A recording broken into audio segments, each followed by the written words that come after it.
Welcome to Tarun IAS. My name is Rohit Kumar. आज हम बात करेंगे 20 सितंबर 2022 की करंट अफेयर जो आपके द हिंदू और इंडियन एक्सप्रेस से लिया गया है। ये जो करंट अफेयर आपके लिए बहुत ही महत्वपूर्ण है। चलिए सबसे पहले आपकी जो करंट अफेयर है ये जीएस फर्स्ट से संबंधित है। जीएस फर्स्ट सामान्य ज्ञान फर्स्ट से संबंधित है, सामान्य अध्ययन से। पहला जो न्यूज है जिसमें यह कहा गया है कि भारतीय द्वारा दान करने के लिए धार्मिक संगठनों और भिखारियों की प्राथमिकता पर सर्वेक्षण किया गया है। आप सभी को पता होता है जब आप रोड पर चलते हैं या कहीं पर मंदिरों के पास या किसी भी संस्थान में या धार्मिक स्थलों पर, तो आपने देखा होगा कि आपके आसपास में बहुत सारे ऐसे लोग जरूरतमंद आपके आसपास होते हैं जिसे आप सामान्य भाषा में भिखारी भी कहते हैं, भिखारी भी कहा जाता है।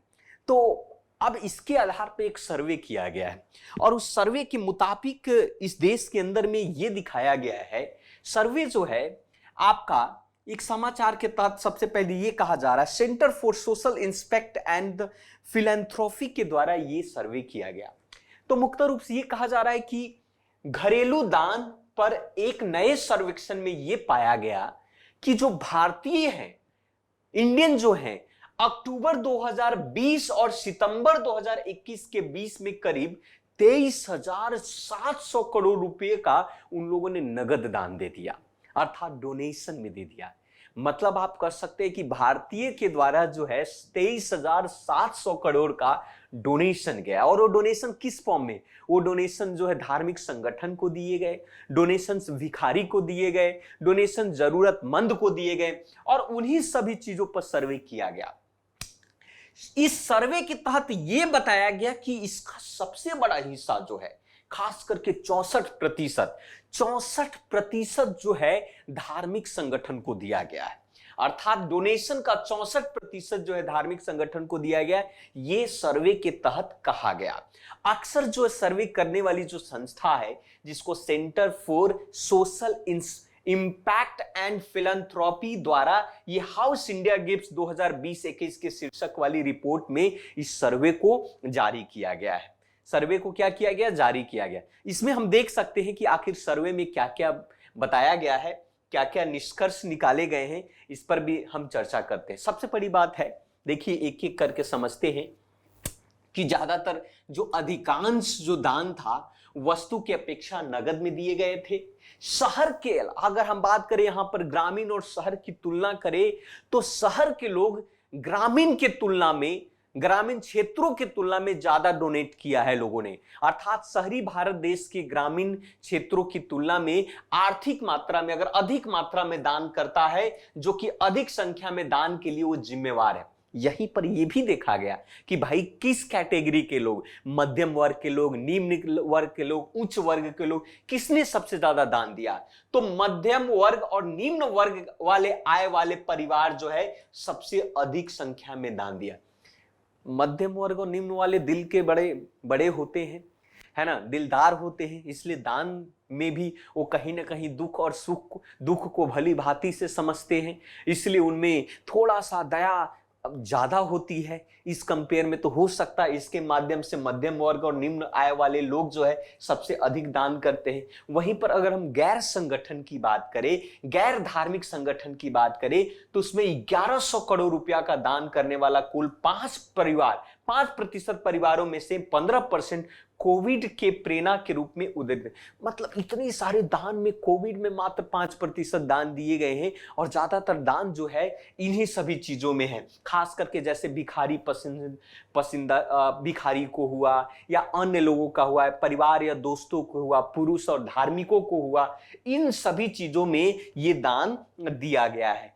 तो इससे संबंधित आपका एक न्यूज है जो आपको कहा गया पूर्वी। और ये भी पूछा जाए प्रश्न कि किस क्षेत्र के लोग सबसे ज्यादा दान देते हैं, तो यहां पर यह देखा गया कि पूर्वी भारत के सबसे अधिक लोग, 96% दान दिया गया है पूर्वी भारत के लोग, ईस्टर्न इंडिया के लोग। वहीं पर उसके बाद दान देने की बात आता है तो उत्तर भारत में, इसके बाद उत्तर भारत लेंगे 94% जो उत्तर भारत के लोग भी दान देते हैं। तो इससे संबंधित आपके सर्वे किए गए हैं। नेक्स्ट है आपका समान अध्ययन सेकंड से संबंधित आपका प्रश्न है, ये आपका न्यूज है। और ये न्यूज आपका इंडियन एक्सप्रेस का है, इंडियन एक्सप्रेस का है। यहां पर ये न्यूज संबंधित है, आप सभी को पता है कि ताइवान को लेकर चाइना कितना कंसर्न है और यूएसए अमेरिका जो है इसके पीछे भी। तो यहां पर यह कहा जाता है कि जो अमेरिका के राष्ट्रपति हैं बाइडेन, बाइडेन ने ताइवान के समर्थन में के लिए उन्होंने बीजिंग को टारगेट किया।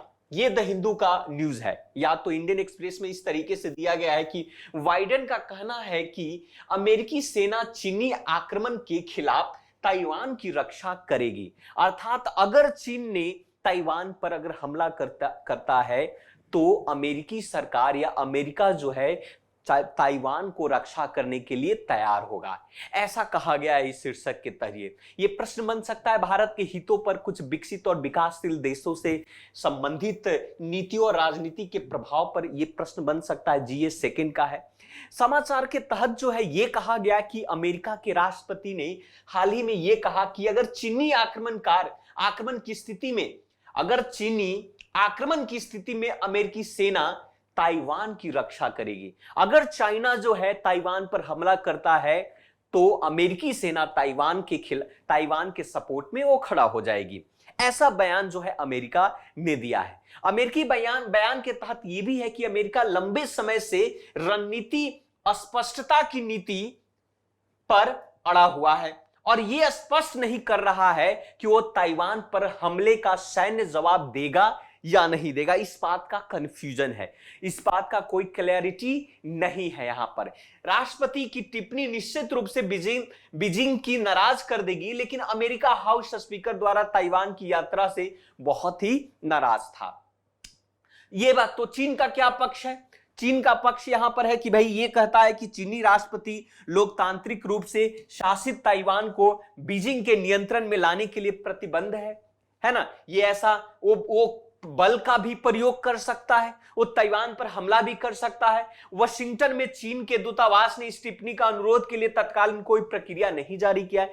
मतलब ताइवान को लेकर अमेरिका भी काफी कॉन्शियस है और कहीं ना कहीं इसी बात को लेकर चीन और यूएसए के बीच में कहीं ना कहीं हमेशा मतभेद और भी कई कारण से मतभेद अक्सर बना हुआ रहता है। तो ये आप कह सकते हैं 20 सितंबर की एक प्रमुख न्यूज में से ये भी था, है ना।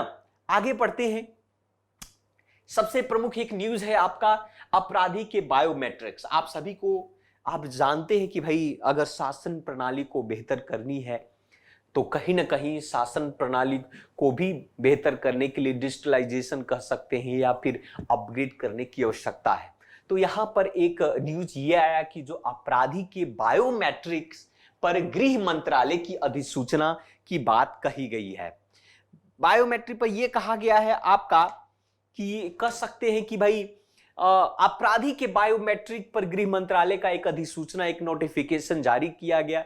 ये हमारी सरकारी नीतियों के हस्तक्षेप से संबंधित ये प्रसंग बन सकता है। और समाचार के तहत ये कहा गया है कि हमारी जो देश के गृह मंत्रालय है, हमारी गृह मंत्री है मंत्रालय, हाल ही में ये कहा कि जो आपराधिक प्रक्रिया है, आपराधिक प्रक्रिया अधिनियम पहचान, इसको आप कह सकते हैं कि आपराधिक प्रक्रिया अधिनियम पहचान 2022 के तहत नियमों को अधिसूचित किया है। अर्थात नोटिफिकेशन जारी किया कि इस संबंधित जो आपराधिक प्रक्रिया संबंधित नोटिफिकेशन नए जाए और इसमें नए नियम लागू किए गए हैं।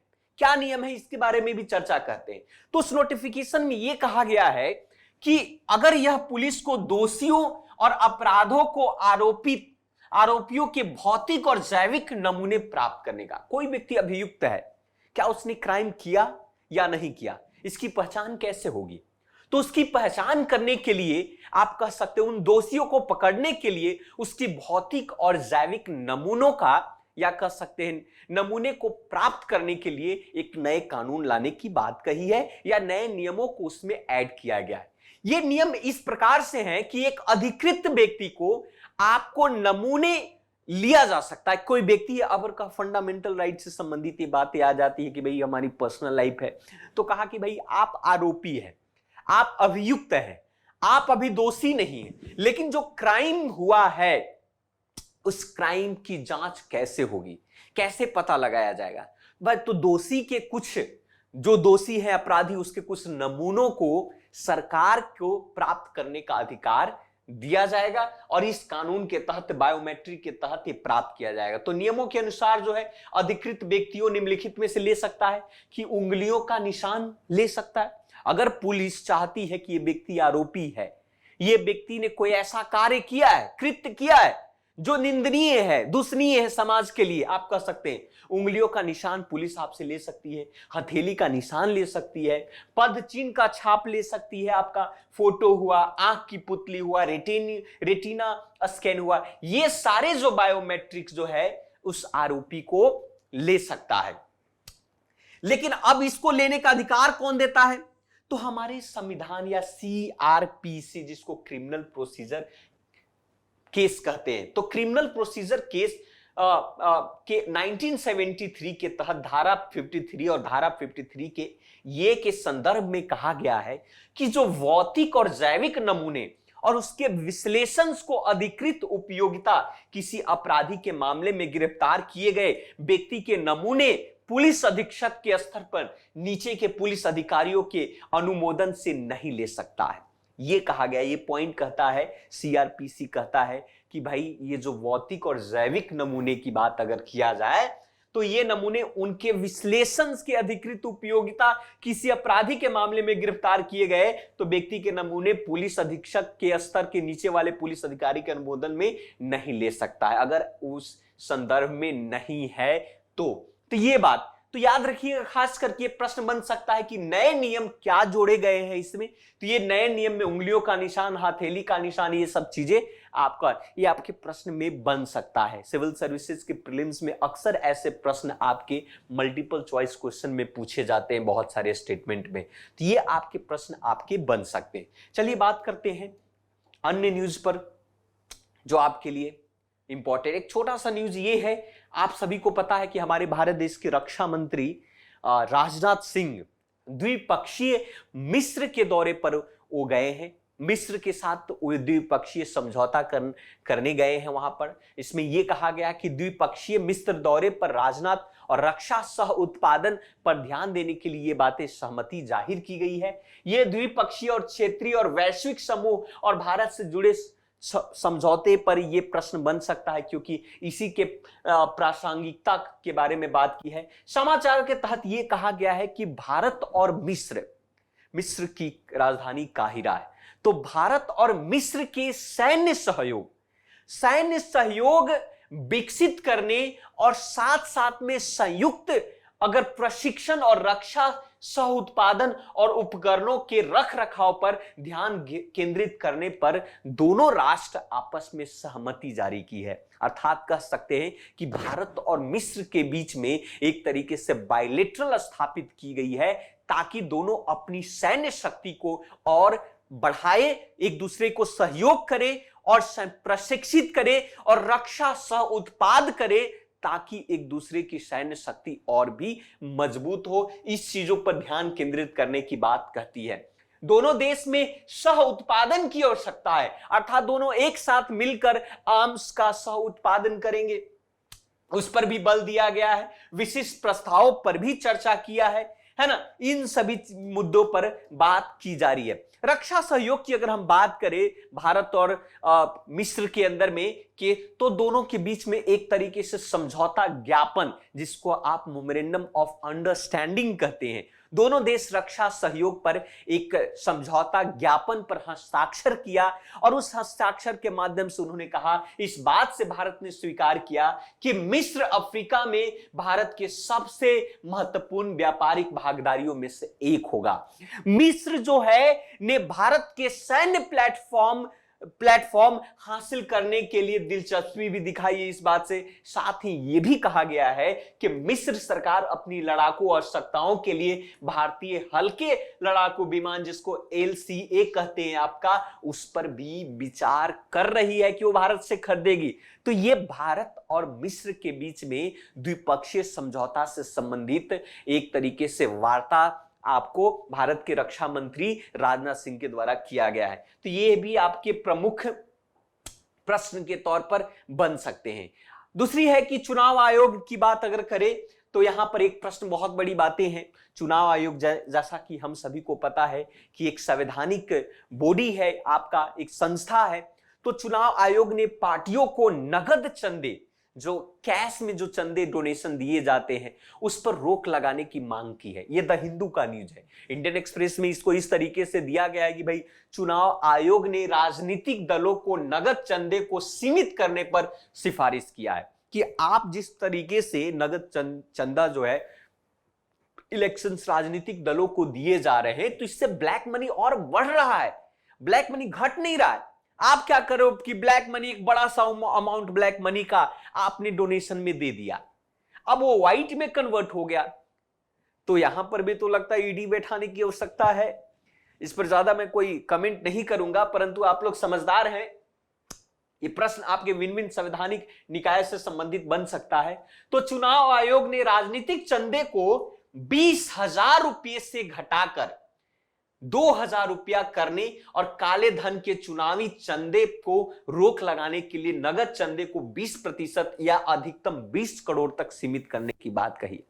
ये ध्यान दें, ये प्रश्न आपका, ये प्रश्न बन सकता है कि चुनाव आयोग राजनीतिक चंदे में, जो कि हम पॉलिटिकल पार्टी को डोनेट करते हैं, तो राजनीतिक चंदे को 20,000 रुपये से, है ना, 20,000 रुपये से घटाकर 2,000 रुपये करने और काले धन के चुनावी चंदे पर रोक लगाने के लिए नगद चंदे को 20% या अधिकतम 20 करोड़ तक सीमित करने का प्रस्ताव किया कि 20 करोड़ से ज्यादा आप नहीं दे सकते हैं। पहले अनलिमिटेड था कि कितना भी दे सकते हैं, है ना।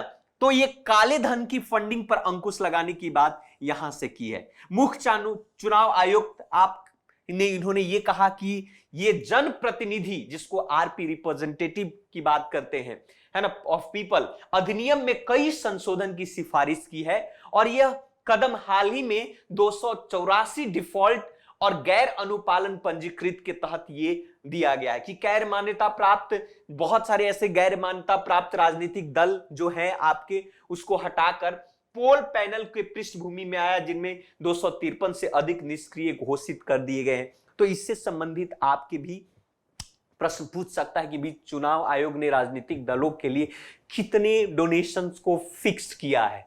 तो इससे भी आपके प्रश्न आपके एग्जाम में बन सकते हैं। तो ये आपका 5 सबसे प्रमुख था और ये प्रमुख 5 इसलिए भी है आपका। एक चीज और भी देख लीजिए आप, सामान्य अध्ययन 3 का सबसे प्रमुख एक खबर, ये इस पर भी हम चर्चा करते हैं। तो इसमें यह कहा गया है, GS3 का है, इंडियन इकोनॉमिक्स का है, कि यहां पर तेल मंत्रालय ने विंडफॉल टैक्स की समीक्षा की मांग की है। कुछ क्षेत्रों में छूट की बात कर रहे हैं। विंडफॉल टैक्स ये होता है कि कभी कभी कंपनियां क्या होती है, एक आशा से ज्यादा, एक्सपेक्टेशन से अधिक मुनाफा कमाती है, उसका फायदा उठाती है सरकार के, उस कुछ चीजों का फायदा उठाती है। ऐसी स्थिति में सरकार उस पर क्या करती है, विंड टैक्स लगाती है आपका। सो विंड टैक्स में यहां कहा कि भाई तेल मंत्रालय ने जो घरेलू स्तर पर उत्पादित कच्चे तेल पर 2.5 महीने के पुराने विंडफॉल प्रॉफिट टैक्स की समीक्षा करने की मांग की है। इसके तर्क में यह तेल खोजने और उत्पादन करने के लिए अनुबंध में प्रदान की गई राजकोषीय स्थिरता के सिद्धांत के खिलाफ है। तो ये बातें कही। तो विंडफॉल टैक्स का मतलब सिंपल सी कि कोई भी कंपनियां या बिजनेस या व्यवसाय एक अनएक्सपेक्टेड अगर आप प्रॉफिट कमा रहे हो तो उस पर सरकार विंड टैक्स लगाती है, आपका विंडफॉल टैक्स लगाती है यहां पर। सो भारत में पहली बार 1 जुलाई को उन देशों की सूची में शामिल होकर विंडफॉल प्रॉफिट टैक्स लगाया जो ऊर्जा कंपनियों ने सुपर सामान्य मुनाफे कर, सुपर समान, एक एक्सपेक्टेशन से अधिक मुनाफा कमाया आपका, उस पर लगाया गया। जबकि पेट्रोल, डीजल और जेट इंजन ATF के निर्यात पर शुल्क लगाया, उस पर मात्र उन्होंने शुल्क लगाया है आपका। स्थानीय रूप से उत्पादित कच्चे तेल के विशेष अतिरिक्त उत्पादन के शुल्क पर भी लगाया आपका। सरकार तेल और गैस की कीमत में 10 से 20% रॉयल्टी लेती है। ONGC और OIL को दिए गए क्षेत्रों में उत्पादन के 20% तेल के उपकर भी लगाया। तो ये आपका GS3 का प्रश्न इससे बन सकता है और पूछ सकता है कि विंडफॉल टैक्स क्या होता है, कहां पर लगाया जाता है, इससे भी आपके प्रश्न बन सकते हैं। एक और चलिए डिस्कस करते हैं। आपका वित्त मंत्री ने विश्व बैंक से, आप सभी को पता है कि विश्व बैंक संगठन है वर्ल्ड बैंक, और वर्ल्ड बैंक की बहुत सारी शाखाएं हैं, 5 प्रमुख उसके उप बैंक हैं, उसमें से एक आता है IFC आता है, Indian financial corporation, international financial corporation, अंतरराष्ट्रीय वित्त निगम इसको कहते हैं। तो भारतीय वित्त मंत्री ने विश्व बैंक से आपको निजी क्षेत्र में निवेश के लिए, आप कह सकते हैं निवेश शाखा से अंतरराष्ट्रीय वित्त निगम से भारत अपना ऋण बढ़ाने के लिए कहा है। उन्होंने कहा कि IFC से अलग 2 साल के लिए $2 अरब और अगले 3 से 4 साल के लिए 3 से लेकर $3.5 उधार देने के लिए कहा है। तो ये प्रश्न है आपका कि भारत IFC से लोन लेना चाहती है, उसके लिए हालांकि IFC ने जवाब दिया कि भारत को निवेश को बढ़ाने के लिए एक सक्रिय दृष्टिकोण अपनाएगा और ये देश के जो विनिर्माण केंद्र बनाने का प्रयास है, जो मैन्युफैक्चरिंग सेंटर बनाने का प्रयास, उसको बढ़ावा भी देगा, MSME को भी वित्त पोषण का विस्तार भी करेगा। IFC में ऐसा आश्वासन दिया है, अर्थात IFC जो है भारत को ऋण देगा। तो ये आज का सबसे प्रमुख खबर था जो आपके लिए एग्जाम के लिए बहुत ही महत्वपूर्ण था। इससे बहुत सारे प्रश्न पूछ सकते हैं द हिंदू और इंडियन एक्सप्रेस अक्सर। तो आज के लिए इतना रखते हैं, मिलते हैं दूसरे वीडियो में आपको फिर से नई खबर के साथ जो आपके लिए एग्जाम के लिए बहुत ही महत्वपूर्ण हो। आज के लिए इतना ही, थैंक यू वेरी मच, धन्यवाद।